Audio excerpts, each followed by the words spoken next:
Программа о земле и людях, которые на ней живут и работают. С вами «Родная земля» и Гузель Хусаинова. Хозяйства республики в полную силу заготавливают корма. Одновременно больше половины районов Татарстана приступили к уборке озимых культур. Уже набрали обороты хозяйства Нурлатского района. Там обмолочено почти 3000 гектаров. В Алексеевском более 2000, а в Алькеевском 1900.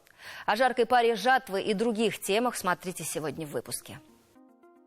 Как выращивать зерновые культуры и быть рентабельным хозяйством? Пошаговые инструкции дают специалисты Министерства сельского хозяйства республики. Гаражи в цветах, закрома в кормах, хозяева в прибыли. Секрет успеха агрофирмы «Заиковский» Менделинского района. Из офисного работника в пчеловоды. О своей головокружительной карьере и сладкой жизни рассказывают бывший юрист и экономист. Увидел желтое пятно на листе – сожги его. С больными листьями и пасынками поступаем только так. Советы виноградаря. Пока еще не все районы приступили к жатве, средняя урожайность составляет более 38 центнеров с гектара. В начале недели пробные заезды на поля озимой ржи совершили и комбайны Камско-Устинского района. О том, как стартовала работа в хозяйствах акционерного общества «Татагролизинг», расскажем вам прямо сейчас. Колосья хорошие, зерно. Вот, хорошее уже созрело, спелое зерно. Пока рано называть точные цифры, но заместитель директора филиала номер 1 агрофирмы «Нарманка» Евгений Степанов доволен. Хороший урожай вырастили. Теперь главное убрать без задержек и потерь. Это и старается сейчас сделать комбайнер Юрий Бекметов. 31 год он сеет и жнет хлеба. Вот и нынче в течение сезона ему приходилось обрабатывать разные поля. Примерную урожайность он может определить уже на глаз. Судя по округам, знаю, что урожай в этом году будет прям, отличный, можно сказать. Да, в среднем даже, насколько я знаю, по Татари, если там брать Нурлатский район, там, я думаю, даже за 40 будет. 45 это так, это про зиму я имею в виду. А яровую, это как погода еще. Уговаривать хорошо работать механизаторов «Татагролизинга» не нужно. Убирать урожай без потерь в их же интересах. Большой урожай, большая зарплата, естественно. Поэтому стремись всегда убирать, не то что убирать, а делать так, чтобы побольше собрать, убрать все, не оставлять на земле, потому что все, что в нашем бункере, все это будет потом в виде эквивалента денег в моем кармане. Если я буду допускать потери, значит, у меня и зарплаты не будет. Сегодня же приступить к жатве планировали и в хозяйстве Буртасы, но погода скорректировала план. Пробные, заранее сваленные валки обильно смочил накануне выпавший дождь, поэтому парад комбайнов ограничился осмотром уборочной техники и награждением передовиков. Взяли присылки ржи, мы это свалили пока, пробные. Пока вчера дождь прошел, там 15 миллиметров. Поэтому завтра, послезавтра попробуем. Пока там уложился. Разные поля есть. Разные поля. В отличном состоянии. Некоторые поля выкинули. Поднять дух и настроение сельчан перед очередной жатвой на поле приехали генеральный директор акционерного общества Азат Зиганшин и глава района Наиль Вазыхов и руководители хозяйств. Кормов в этом году уже заготовлено на довольно-таки хороший объем. Если на одну условную единицу брать, у нас 28,6 или 3, точно не помню, но я думаю, это не предел, потому что у нас еще есть что убирать, мы еще убираем.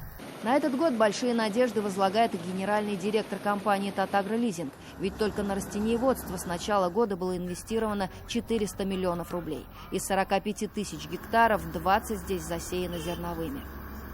На этот куст у нас предусмотрено 50 зерноуборочных комбайнов.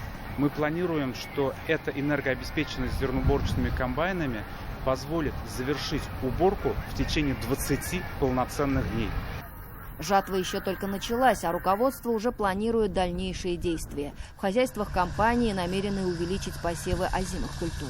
Минимум 11, а может быть даже 12 тысяч гектаров по этому кусту в этом году мы планируем засеять озимыми зерновыми культурами. С целью все-таки повысить урожайность на следующий год, с целью высвободить механизаторов и технику при весенне-полевых работах 2021 года. Планы грандиозные. Главное теперь держаться намеченного плана, начиная от руководителя и кончая комбайнером и механиком. и уповать на благосклонность погоды. Оптимизировать технологические процессы, оснастить хозяйство самоходными опрыскивателями и растворными узлами – это лишь некоторые составляющие богатого урожая и рентабельного растениеводства. В начале недели состоялся семинар-совещание, посвященный повышению отдачи пашни в республике. Он прошел в Арском районе. Осмотр хозяйств плавно перетек в совещание и анализ выращивания различных культур. Кроме того, в хозяйстве «Северный» участники смогли поближе познакомиться с процессом чипирования молодых телят. Подробнее в следующем сюжете. В хозяйстве «Северный» Арского района насчитывается 3200 голов крупного рогатого скота, из которых 53 теленка уже имеют свой индивидуальный номер. Чипированием скота здесь начали заниматься в этом месяце. В целом, в Арском районе чипирование началось уже в 4 хозяйствах. Уникальные номера получили 200 голов скота. Мы здесь уже видим генетику животного, даты рождения, выполнение мероприятий всех, это взятие крови, исследование крови, все результаты вносятся в данные.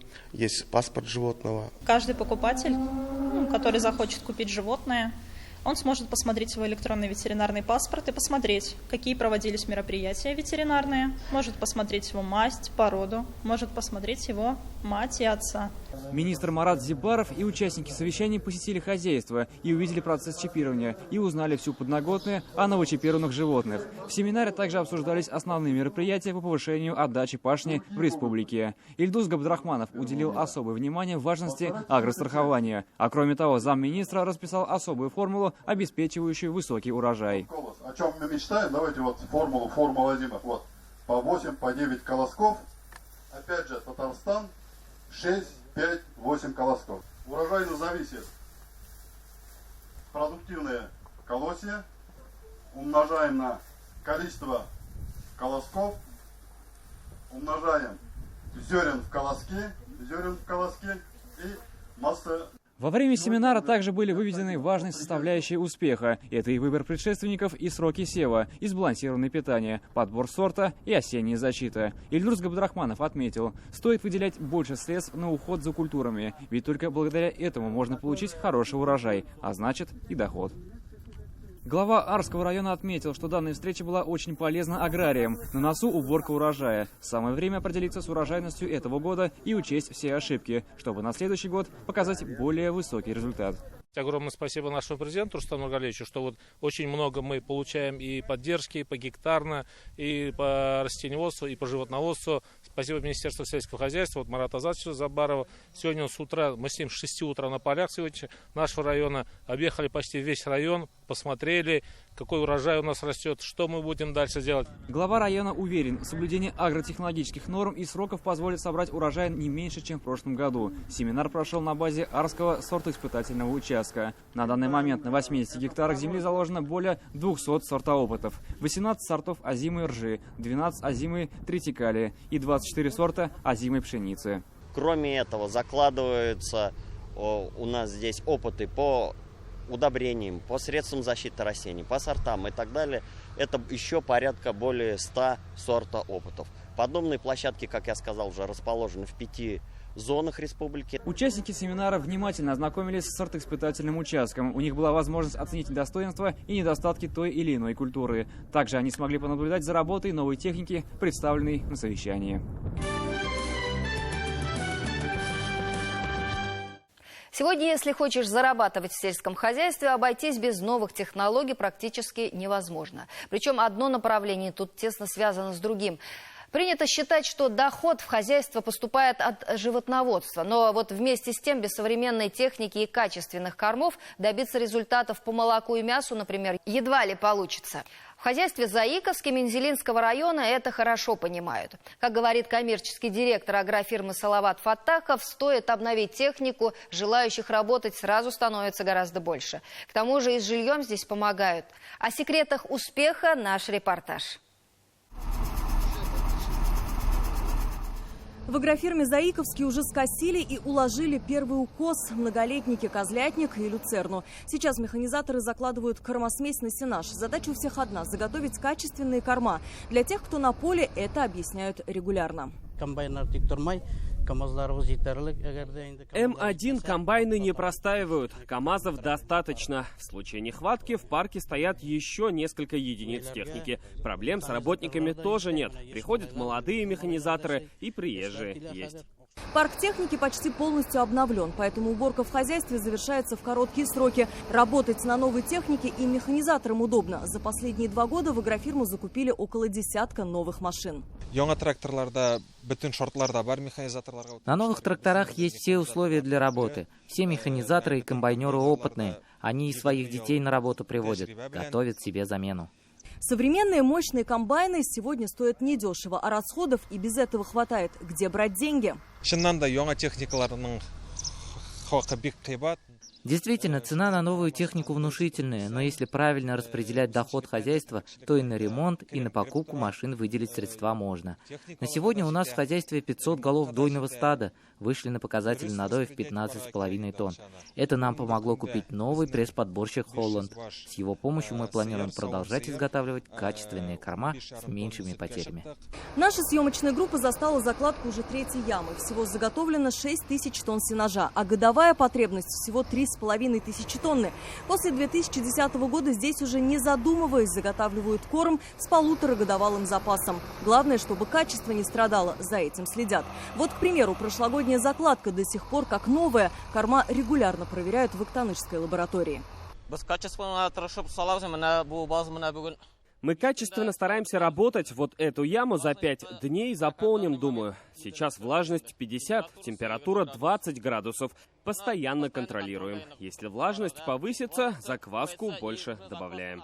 Сегодня вывезли в поле новый пресс-подборщик. По словам специалистов, он и работает быстро, и производительность высокая. Растения подбирает аккуратно, без потерь, и рулоны может прессовать разных размеров. 180, который формирует тюки от 90 до 180 сантиметров в зависимости от выбора оператора с шагом в 5 сантиметров. Механизаторы уже успели сравнить новый агрегат с прежним. Преимущества, говорят, налицо. Цветочные клумбы на территории фермы нам уже приходилось видеть, но цветы в машинно-тракторном парке – это что-то новое. Оказывается, их здесь выращивает заведующий мастерской Георгий Арасланов. Он приносит сюда цветы, которые его жена прореживает во дворе их дома. Что и говорить, видеть и вдыхать аромат цветов приятнее, чем работать среди мусора. Вместе с женой сажали. Она теперь, когда мимо ходит, заглядывает, советует, как правильно ухаживать. Я вечерами поливаю. После тяжелого рабочего дня это приятно. Поливаешь и душой отдыхаешь. Наряду с животноводством хозяйство Заиковский занимается и семеноводством. В этом году здесь продали 1100 тонн семян яровых культур. Сейчас продают 2 сорта озимой пшеницы из переходящего фонда. Выращивать семена – дело непростое. Чтобы вырастить продукт, соответствующий ГОСТу, придется изрядно попотеть. Каждый год делаем анализ грунта, без него сертификат не получишь. Что касается семян, для каждого сорта должен быть отдельный склад. Семена не должны перемешиваться. Сегодня у нас вот Казанская 560 есть и Скипетр. Вот из Заинска за ними приехали. Буинцы проплатили уже. Нынче и наши мензелинские покупают у нас. Качественные семена продают и фермерам. Здесь для них выгодные условия оплаты. Если весной покупаешь тонну семян, осенью возвращаешь 2 тонны зерна. Одним словом, Заиковский работает с прицелом на будущее. Пока здесь работает 110 человек. Но в последнее время все больше соискателей приезжих. О хорошем хозяйстве и руководителей слава далеко шагает. Если за работу платят, условия создает, и работники к нему тянутся. Хотите кардинально изменить свою жизнь, но не решаетесь? А Данияр и Альбина Ильмуратовы это сделали. В один прекрасный день семья офисных работников побывала в гостях у хлебосольных родственников-пасечников, отведала медов разных сортов и нырнула в мир большого меда. Что было дальше? Как выглядит жизнь Ильмуратовых сегодня? И как бывшие юристы и экономист применяют свои знания в пчеловодстве? Обо всем этом в репортаже из Камско-Устинского района. Съемки его проходили в непростых условиях. Мы приехали на уже скошенные поля к голодным и злым пчелам. В результате серьезно пострадал наш оператор. Корреспонденту пришлось использовать подручные средства – свой телефон. Что из этого вышло, судить вам. 12 июня мы их привезли на донник. А вот получается, они с 12 июня собрали, запечатали. В селе Старая Козеево на кочевой пасеке Ильмуратовых уже вовсю гонят мед.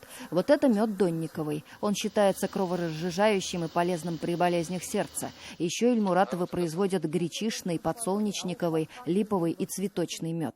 Говорят, клиенты предпочитают именно сортовой продукт. Сейчас пора горячая, мед гонят иногда до 2 ночи. Глядя на энтузиазм пчеловодов, нам тоже захотелось поучаствовать в этом деле. Вот так. Да, попробуйте. Вот так. Да, или остается. Да, вы просто больше мед берете. Ну, ничего страшного, делайте, как пробуйте по-всякому. А начиналось их дело с невинного чаепития в гостях, когда хозяин, он же будущий наставник ребят, расставил на столе мед из собственной пасеки. И рипа, и донник, и акация, гречка. И, значит, мы начали пробовать. Нас так впечатлили эти вкусы этих медов, вот сортовых именно. И я задал вопрос, а как вы собираете такой мед? И вот дядя нам говорит, поехали на пасеку. Так по выходным Данияр и Альбина стали выходить на пасеку. Сначала на экскурсию, постепенно начали помогать, потом появились мысли, а не поменять ли образ жизни кардинально. В голове вот мысли так уложились, что даже если будут какие-то у нас сбои, ну, в конце концов, есть какие-то подработки, да, на которые можно там подзаработать в вечернее время и так далее. И Ильмуратовы решились, завели первые 2 улья. По прошествии 8 лет у Данияра с Альбиной было уже более 30 ульев. Появилась своя клиентура, торговые точки, в частности в Казани, на рынке Сады. Качественный мед привлекал все больше покупателей. Меда стало не хватать. На счастье пчеловодов появилась программа «Агростартап». Вот тут первое образование ребят, юридическое и экономическое, здорово пригодилось. В последний момент они быстро собрали бумаги, подготовили бизнес-план и успешно его защитили. Альбину я сразу предупредил, и сам внутренне был готов, что наступает новый этап в нашем ремесле, что это потребует больше мобильности, большей ответственности. Но мы к этому готовы, потому что все эти годы мы занимались транспортировкой, кочеванием на менее таком мобильном транспорте. Это прицепы были такие обыкновенные, хозяйственные, в которые мы грузили деревянные улья. Спина, поясница болела, отваливалась просто. На 3 миллиона, полученные благодаря программе «Агростартап», Ильмуратовы смогли полностью обновить и значительно расширить свою пасеку. Теперь она насчитывает 120 ульев. Пчел, улья, машину, прицепы, значит, ледогонку, ванну. Ну, еще мы не до конца потратили. Электрогенератор мы еще не купили, его нам надо купить. Благодаря этой же программе пасечники дали работу 4 своим односельчанам. С одной стороны, работы стало больше, но выполнять ее стало легче и удобнее. Теперь кочевая пасека гораздо мобильнее. Да, вот это вот все поле, это все было в Доннике. Здесь порядка в округе 400 гектаров. То есть это сортовой мед, поэтому мы говорим. С этого поля прицепы с ульями перевезут в Чистопольский район, на заранее обговоренное с владельцами гречишное поле. Кстати, благодаря тому, что пасека кочует, и ребята всегда на связи с агрономами хозяйств, пока удается избежать мора из-за обработки полей, на которые жалуются многие пасечники. Вот такая кочевая жизнь. Не надоело? Под кондиционером в уютном кабинете сидеть не лучше? Нет, на природе с супругом куда веселее, интереснее. Одно немного печалит, говорит Альбина. Лето проходит в разлуке с детьми, а ведь их в семье уже 2. Пока родители работают на пасеке, малыши живут у бабушки. Надеемся, что чуть-чуть они подрастут, и дай бог уже на следующий год уже будут с нами. Старший-то он уже помогает, ему 4 года.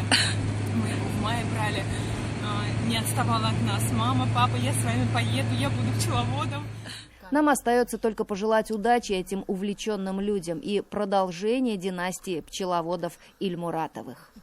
В ходе съемок почти ни одна пчела не пострадала. И даже наш оператор, как и прежде, смотрит на мир 2 глазами.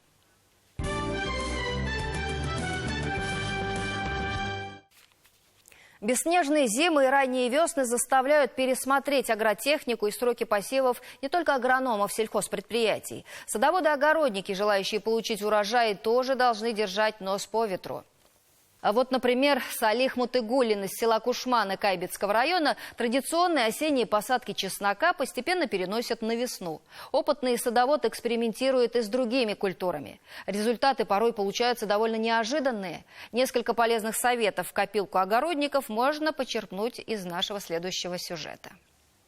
Участок Салиха Мутыгуллина расположен на склоне. Снег там и в лучшие годы не задерживается, а тут еще и зима малоснежная была. Огородник он хоть и опытный, а за осенней посадки семян чеснока не на шутку встревожился. Поэтому решил посеять его еще и весной. В итоге взошли и те, и другие. Сегодня Салих Абы собирает урожай и делает выводы. Вот это осенний, вот это весенний. Весенний посев. Даже по два вот крупнее. Значит, весной сажать выгоднее? Да, говорит огородник, но сажать нужно пораньше, когда земля влажная, а перед этим нужно правильно подготовить семена. Перед посадкой, вот надо заметить, это я сам придумал, я помещаю посадочный материал, будь то семена, будь то вот это севок, будь то большие, это чеснок, в погребе держу примерно 20 дней. За это время начинает проращивать. В погребе там почти 100% влажность, температура плюс 2-3 градуса. Итак, чеснок посадил весной, а лук в качестве эксперимента Салих Абы впервые попробовал посадить осенью, планируя в следующем году собрать отборные луковицы, а получил семена. Они хорошо взошли весной, хорошо начали расти, и вдруг появились вот эти стрелки. Дружно пошли на стрелки. И вот видите, какой хороший урожай ожидаю. Такой исход хозяина тоже удовлетворил, ведь и семена ему нужны. В дополнение к пенсии он зарабатывает тем, что продает семена и севок лука и чеснока. И теперь, благодаря этому опыту, если с осенней посадки захочет получить товарный лук, он будет сеять не крупный севок, как в этот раз, а мелкий. А вот еще лайфхак для огородников. Считается, что из семени нужно сначала вырастить лук-севок и лишь на второй год крупную луковицу. Оказывается, этот срок можно сократить вдвое. Вот этот лук я посеял 31 марта из чернушки. Из чернушки можно получить и крупный лук, и севок можно получить, что угодно. Это зависит от того, насколько реже это вот сеешь. А хранится такой скороспелый лук лучше, чем двухгодичный. Некоторые специалисты это объясняют тем, что за один сезон растение не успевает поразить болезни и вредители. Собранный урожай Салих Абы хранит в сухой, холодной прихожей. Зимой температура там держится в районе 5 градусов тепла.